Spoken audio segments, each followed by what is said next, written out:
Olá, sejam todos muito bem-vindos. No dia 3 de junho de 2020, o austríaco Klaus Schwab, fundador e presidente do Fórum Econômico Mundial de Davos, através de um vídeo anunciou o tema anual para 2021, o The Great Reset. The COVID-19 crisis has shown us that our old systems are not fit anymore for the 21st century.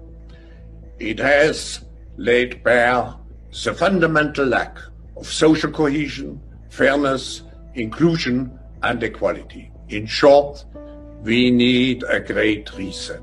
Curiosamente, um modelo muito parecido que vem sendo defendido aí pelo IPCC, que é o International Panel on Climate Change, que é um órgão das Nações Unidas que avalia a ciência relacionada às mudanças climáticas, que tem como garota propaganda Greta Thunberg e seus amiguinhos corporativos como Al Gore e Larry Fink, da Blackwater. Só que essa agenda se encaixa perfeitamente com uma outra agenda. O termo Great Reset se encontra em um documento publicado pela ONU no ano de 2015, onde contém uma análise da situação da população mundial e uma série de propostas. E não é por acaso que este documento é conhecido como Agenda 2020-2030. O tema da Agenda 2030 é um mundo sustentável, que é definido por eles como um mundo de igualdade social, igualdade de gênero, vacinas para todos, através da OMS e da CEP, que é a Coalizão de Inovações e Preparação para Epidemias. Esta é uma organização filantrópica que foi lançada em 2017 pelo Fórum Econômico Mundial, juntamente com a Fundação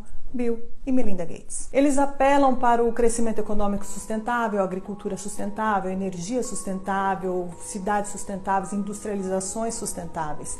Fica claro que é uma reorganização da riqueza mundial, criando o capitalismo sustentável. Essa mudança precisa ser apoiada por um processo de digitalização global. As novas infraestruturas do 5G farão exatamente isso, facilitando a gestão do enorme tráfego de dados que se tornará aí o petróleo do século XXI. O sistema financeiro será transferido para o Ether e será administrado por um sistema híbrido composto por bancos centrais e empresas privadas capazes de cunhar suas próprias criptomoedas, como o projeto Libra anunciado por Mark Zuckerberg. As pessoas que estão lidando com o reset mundial são as mesmas que criaram o problema. O problema deste sistema perverso é que os cidadãos não servem mais para nada. O objetivo das grandes corporações financeiras é estrangular a economia atual e, em seguida, apropriá-la aí com preços ridiculamente baixos. O verdadeiro poder que governa todo o planeta Terra, mantendo as pessoas dominadas e os governos sob controle, é o poder financeiro, na base das leis ou muitas vezes na ausência delas. Um dos projetos favoritos de Schwab é a Quarta Revolução Industrial para apoiar o bem público, especialmente abordando os desafios sociais e de saúde, incluindo aí a biotecnologia de edição de genes, a telecomunicação do 5G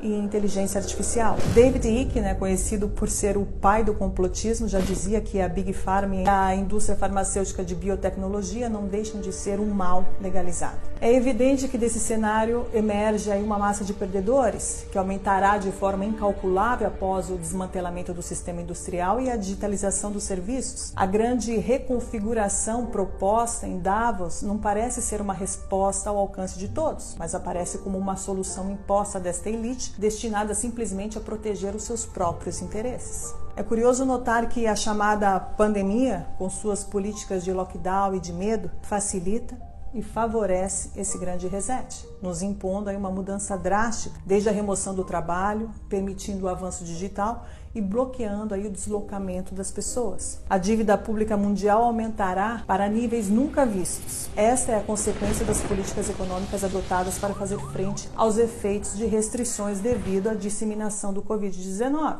Os bancos centrais estão injetando grandes quantidades de dinheiro no sistema. Essa ação extraordinária dos bancos centrais está revelando outro grande pressuposto, ou seja, a disponibilidade de dinheiro em circulação não depende de conjunções astrais devido ao acaso, mas depende exclusivamente das escolhas dos políticos. O dinheiro pode ser criado do nada e em quantidades ilimitadas, como estamos vendo. E se no futuro algum político disser que não tem dinheiro, devemos lembrar dos trilhões de euros e dólares criados em um clique durante essa pandemia, acabando também aí com o mito da inflação. Esta agenda globalista traz consigo inúmeras mudanças e o Covid-19 só serviu e está servindo de instrumento para acelerá-la. Mais fechamentos virão, haverá uma onda de falimentos sem precedentes, o congelamento da produção e o desemprego em massa levarão à fome. Motins e revoltas vão estourar pelo mundo todo de acordo com os planos da elite. Os lockdowns levarão inevitavelmente a economia mundial ao colapso e darão origem ao que será a crise econômica mais grave da história da humanidade. Esta enorme depressão tem uma função muito precisa: criar uma sociedade de duas classes. Uma formada por esta pequena elite dominante e outra formada por uma multidão de pobres, na qual a classe média desaparecerá definitivamente, assim como as pequenas e médias empresas que seguirão o mesmo destino. As grandes corporações terão todo o mercado em suas mãos.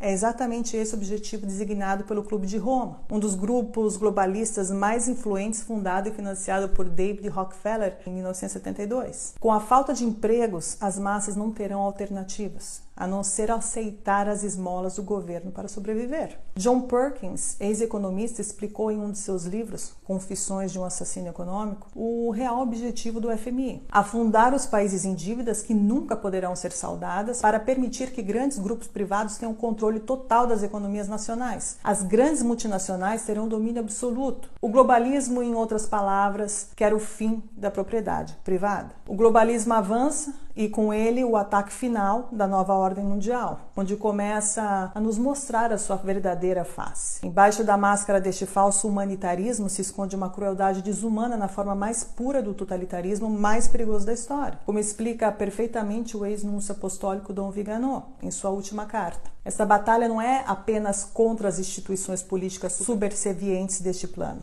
São as próprias palavras de São Paulo em sua carta aos Efésios que explicam o verdadeiro significado desse conflito. Nossa batalha, na verdade, não é contra criaturas feitas de sangue e de carne, mas contra os principados e poderes, contra os governantes deste mundo de trevas, contra os espíritos malignos que vivem nas regiões celestiais. São horas decisivas para o destino da humanidade e do mundo, e esta é a batalha que eu, você e toda a humanidade se encontra neste exato momento.